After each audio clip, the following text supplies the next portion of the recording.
You know that feeling, right? That absolute gut-wrenching moment you realize your wallet, your keys, maybe your whole suitcase is just gone. Oh yeah, that sudden drop in your stomach. Exactly. The frantic searching, feeling totally helpless, and yeah, often pretty embarrassed too. It's really debilitating. It is. These aren't just things, they're lifelines sometimes. Totally. They connect us to everything. And look, this isn't a small problem. Our sources show, get this, in 2022 alone, something like 26 million pieces of luggage were lost, delayed, or damaged. 26 million. Yeah. That's almost 8 bags for every 1,000 travelers. It's this universal anxiety we all share. It absolutely is. And that emotional side, the stress you mentioned, that's so real. So today we're doing a deep dive into a company called ReboundTAG. Okay. Their whole pitch is providing peace of mind to people on the go. They're tackling this massive lost and found issue. How are they doing it differently? Well, that's what's interesting. Their approach is unique. It's a fusion of tech, definitely, but also what they call the power of human kindness all over the world. Human kindness. Interesting. Yeah. Yeah. And they're not just waiting for it to catch on. The sources lay out this audacious plan. Yeah. They're basically trying to manufacture fame fast. Manufacture fast. Exactly. Yeah. Through a really aggressive multi-million-dollar strategy. Okay, fascinating. So our mission here is to unpack ReboundTAG's solution, see how it stacks up against things like, AirTags or Tile, Right. and really dig into this huge marketing and partnership plan they've got. It sounds like they've given us a lot of detail in the source material. They really have. All right, let's get into it. So beyond those huge numbers, 26 million bags. The sources really hit on that debilitating feeling. It's more than just, oh, my bag is late. It's stress, helplessness, even embarrassment, like you said, that instant panic. Exactly. And that leads right into a core problem ReboundTAG is trying to solve. The finder's dilemma. The finder's dilemma. Explain that. Okay, so picture this. Someone finds a lost wallet, and they want to return it. I mean, the sources have this amazing stat. 72% of people attempted to return a lost wallet with $100 cash inside. 72%. That's pretty high. Shows people are generally good, right? There's this huge initial goodwill, but then it hits a wall because of the friction. Friction. Yeah. There's just no clear process. A lack of protocol, the sources call it. Plus, privacy concerns pop up. People find stuff, they want to help, but they just don't know what to do with them. Okay, so the good intention just fizzles out because it's too complicated or awkward. Precisely. That's sad. And that goodwill gets wasted. And when you look at the tech solutions already out there, they seem to have their own problems, maybe missing that human part too. Definitely. Like Apple AirTags, they cost around what, $25 per item plus battery replacement, and there have been those huge stocking issues, which is really serious. Yeah, that's a big concern. Then you've got Tile, even pricier sometimes. $20 plus per item, plus $29.99 a year for premium. And again, battery replacements. People find them inconvenient, maybe too clunky. And GPS trackers. They often have ongoing fees, sometimes pretty substantial. You've got to recharge the batteries constantly. And they often do not work in enclosed areas like airport basements where lost bags end up. Right, where you need them most. Exactly. Plus, the sources say airlines have flat out said they do not want GPS devices at all. So it sounds like a lot of barriers. It really does. I think you could sum it up as the too much tech, too much hassle problem. Yeah. These things are often limited by other people's devices, needing someone else nearby with the same app or system. Right, the network effect. Exactly. Yeah. And crucially, they just don't make it easy for the finder to return the item. They're all about tracking for the owner, but not facilitating the actual return. That connection piece is missing. So it seems like the existing tech focuses on locating, but maybe not so much on the actual recovery, getting it back from the person who finds it. That's a great way to put it. So how does ReboundTAG approach this? How do they aim to be this global lost and found system? Well, that's where their plan comes in. They call themselves a global lost and found system, mixing tech with that human kindness focus. Okay, how does it work practically? So their products, they have tags for luggage, stickers, pet tags, key fobs, that sort of thing. Right. They integrate a few key technologies, RFID, NFC, near field communication, like tapping your phone to pay. Okay, tap to scan. Exactly. Yeah. And QR codes too. Plus, every tag has a unique ID number printed right on it. So multiple ways to interact with it. Right. And when someone finds an item and scans the tag, however they do it, the owner instantly gets email and SMS alerts. Oh, wow. Instantly. Yeah. And these alerts contain the exact GPS coordinates of where the scan happened, So you know where it is right now. as well as the finder's details. If the finder chooses to share them, of course, Yeah. it just makes that connection smooth and immediate. Okay, that sounds much more direct. And what makes them really different? You mentioned differentiators. Yeah, several key things stand out in the sources. First, for the finder, huge ease of use. A finder can scan globally without any battery or app. No downloads, no hassle. That removes a major barrier right there. Totally. Second, privacy. Big one. It ensures your personal details stay private. No personal identification revealed to the finder unless you want it to be. They really push this.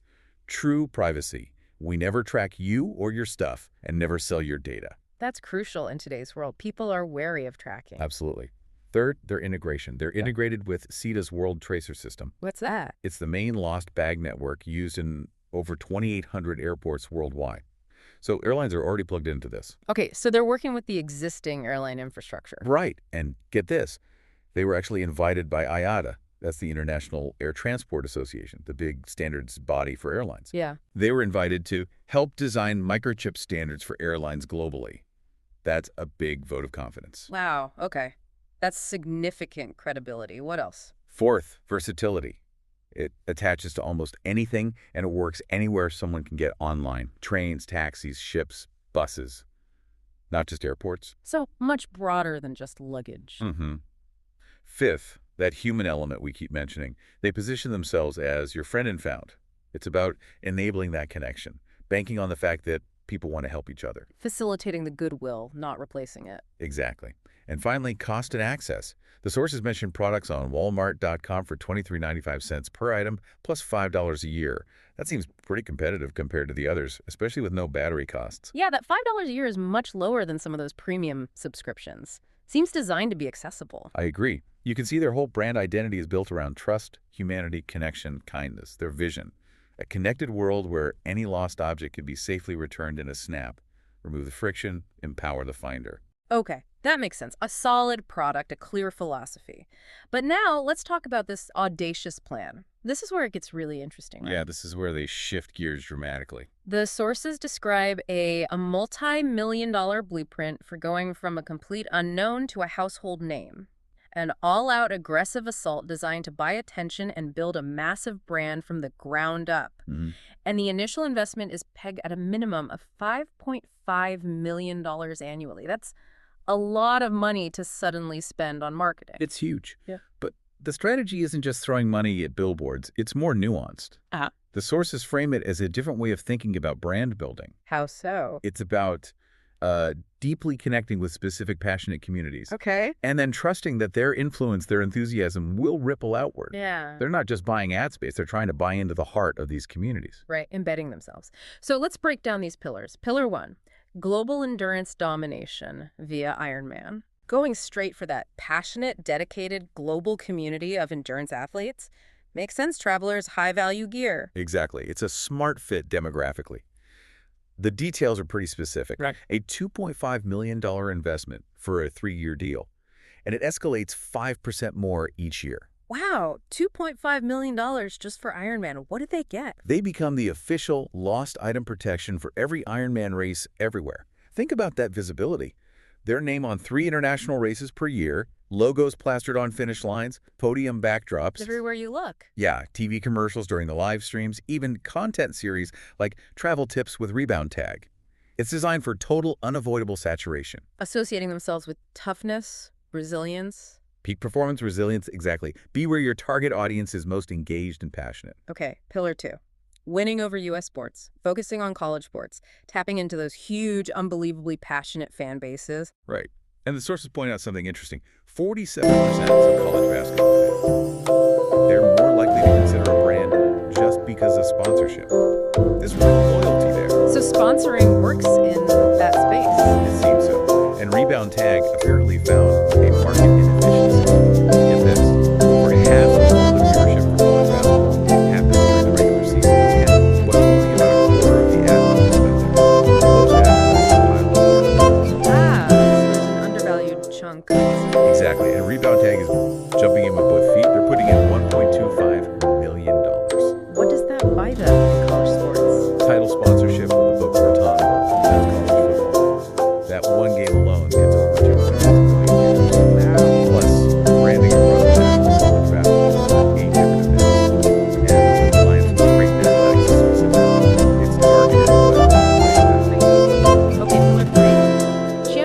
world's game when focusing on professional women's sports. This feels like a really smart bet right now. Oh, absolutely.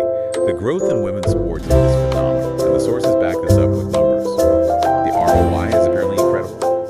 For every single dollar a sponsor invests in women's sports, they get $7 back in customer value. $7 back for every dollar spent. That's huge. Insane, right? And viewership numbers. WNBA regular season viewership is up an insane 183%. And WSL attendance jumped 42%. It's exploding. So ReboundTAG is getting in on that momentum. Looks like it. They're investing between $750,000 and $1 million. The partnerships mentioned are with the Portland Thorns and the NWSL. Okay, a very successful club. And the new WNBA expansion team, the Portland Fire. They'll be designated a community game changer. What does that mean practically? Logos? Yeah, logo placement maybe back of the Thorns jersey or the WNBA team's shooting shirts, branding at a new shared training facility they're building. But it seems like it goes deeper. How so? The focus is also on community service, women's empowerment, youth development, things like co-hosting youth camps, leading volunteer efforts, supporting awards for women leaders. So aligning with the values of that community, not just slapping a logo on. Exactly. Building the brand through shared values and genuine engagement seems very strategic. Okay, that's 3 pillars focused on passionate communities. What's pillar 4? Pillar 4 is the mass media blitz via iHeartMedia.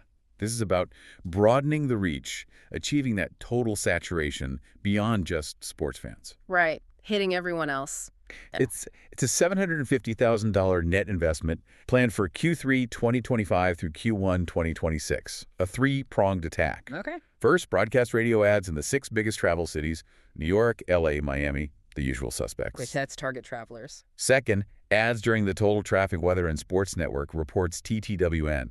The idea is to catch people right when they're thinking about travel. Smart placement. Driving to the airport, maybe? Could be. And third, targeted social media. They've got a guaranteed 20 million impressions targeting adult 1854 across pretty much every major platform. Facebook, Instagram, Snapchat, Pinterest, Reddit, YouTube, LinkedIn, TikTok. Wow, blanketing social media. Yeah. And they're even planning specific tactics like host rate ads mentioning Colin Cowherd and Gandhi because those apparently drive higher purchase intent. Plus a smaller, very targeted $10 K social campaign just for Miami travelers.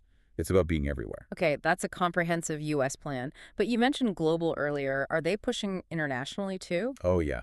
Definitely not just U.S. focused.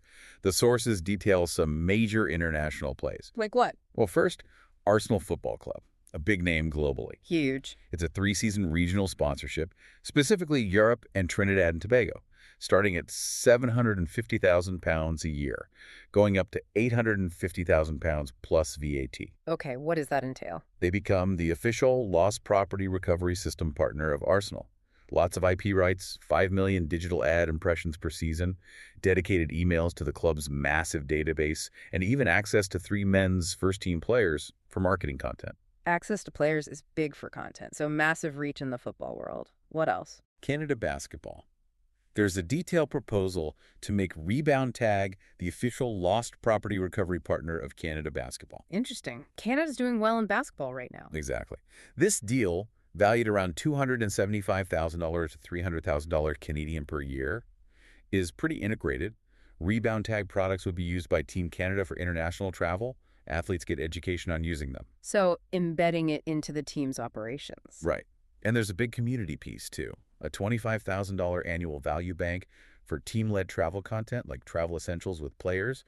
Another $25K value bank for grassroots programming, supporting girls basketball, things like that. Again, that deeper community connection. Plus visibility at events like GLOBL Jam, maybe sponsoring the Athlete Lounge or the Lost and Found on site.